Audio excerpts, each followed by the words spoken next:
नमस्कार, मी मीनाक्षी तुम्हा सर्वांचं खूप खूप स्वागत करीत आहे. तर आज आपण तांदळाचं पीठ न वापरता हे मऊसूद असे पांढरे शुभ्र मोदक बनवलेले आहेत. तर बऱ्याचदा आपल्याकडे तांदळाचं पीठही नसतं आणि सारण बनवण्यासाठी ओला नारळ सुद्धा नसतो. तर आता हे बघा, आपण 10 ते 15 मिनिटांमध्ये हे मोदक बनवून तयार केलेले आहेत. त्यासाठी आपण इथे पाऊण वाटी तांदूळ घेतलेले आहेत. तर तांदूळ मी 2 ते 3 तासापूर्वी भिजत ठेवलेले होते आणि अर्धा वाटी पोहे घेऊन हे स्वच्छ धुवून घेतले. तर आता हे पोहे आणि तांदूळ आपल्याला छान असं मिक्सरमध्ये ह्याचं बारीक पेस्ट करून घ्यायचंय. तर आपले मोदक असे पांढरे शुभ्र होण्यासाठी आपण ह्यामध्ये अर्धा कप दूध टाकणार आहे. दूध टाकून आपण हे मिश्रण बारीक वाटून घेणार आहे. तर गरज लागल्यास आणखीन आपण ह्यामध्ये अर्धा कप पाणी टाकून ह्याचं वाटण बनवून घेणार आहे. तर बघू शकता आपले इथे छान वाटण बनवून तयार झालेलं आहे. तर मी ह्यामध्ये अर्धा कप पाणी टाकलेलं आहे. तर आता हे मिश्रण आपण एका भांड्यामध्ये काढून घेऊया आणि मिक्सरच्या भांड्यामध्ये 1 कप पाणी टाकून हे मिक्सरचं भांडं आपण धुवून ह्यामध्ये टाकून घेऊया मिश्रणमध्ये. तर आता ह्यामध्ये मीठ आणि तूप टाकून ह्याला छान असं मिक्स करून घ्यायचंय. तर बघू शकता मी इथे मीठ चवीपुरतं टाकलेलं आहे आणि 1 ते 2 चमचे तूप टाकून आता हे मिश्रण आपण मिक्स करून घेऊया. आपण मिश्रण गॅसवरती ठेवून ह्याला छान असं ह्याची उकड बनवून घ्यायचे. तर आपल्याला मोठा गॅस ठेवायचा नाही. मोठा गॅस ठेवल्याने यामध्ये गुठळ्या सुद्धा होऊ शकतात. तर आपण मिडियम गॅसवरती हे छान असं उकड बनवून तयार करणार आहे. तर बघा, एकसारखं आपल्याला त्याला असं छान फिरवून घ्यायचंय. तर बघू शकता मस्त आपली उकड बनवून तयार होते. तर बऱ्याच वेळेस आपल्याकडे तांदळाचं पीठ नसतं, तर अशा पद्धतीने आपण हे उकड बनवून घ्यायचं.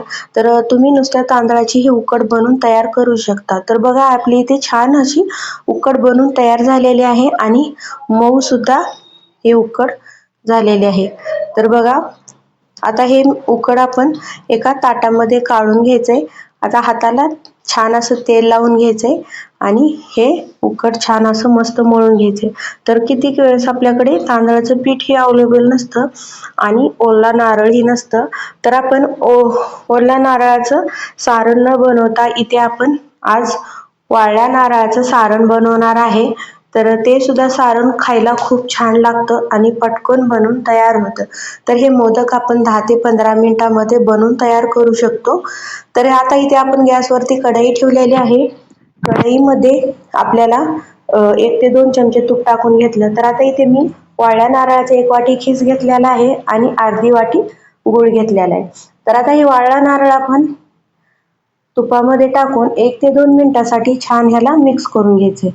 तर बघा, आता ह्यामध्ये आपण गूळ टाकून घ्यायचंय.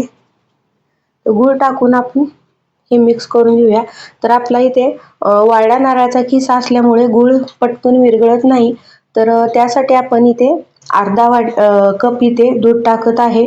तर बघा, दूध टाकून आपल्याला छान हे मिश्रण मिक्स करून घ्यायचे. तर दूध टाकल्याने गूळ पटकन विरघळून जातो आणि छान असं ह्याचं पटकन मिश्रण बनून तयार होतं. तर बघा, आता ह्यामध्ये आणखीन गुळाच्या गाठी राहिलेल्या आहेत. तर आपण त्यासाठी 1 ते 2 मिनिटं झाकण ठेवून ह्याला छान असं वाफवून घेतलं. तर बघा, आपल्या इथे गूळ छान असं मऊ झालेला आहे. तर आता ह्यामध्ये आवडीप्रमाणे खसखस आणि वेलची पावडर आणि जायफळीची थोडीशी पावडर टाकून ह्याला मिक्स करून घ्यायचं. तर बघा, आपलं इथे मिश्रण बनवून तयार झालेलं आहे. तर आता इथे आपण आपल्याकडे कोणताही मोदकाचा साचा असेल ते साचा घ्यायचा आणि आतमधून तेल लावायचं आणि ह्याचा छान मोदक बनवून घ्यायचा आहे. तर आतमध्ये पीठ टाकलं. पीठ आपल्याला छान साच्यामध्ये पसरून घ्यायचंय.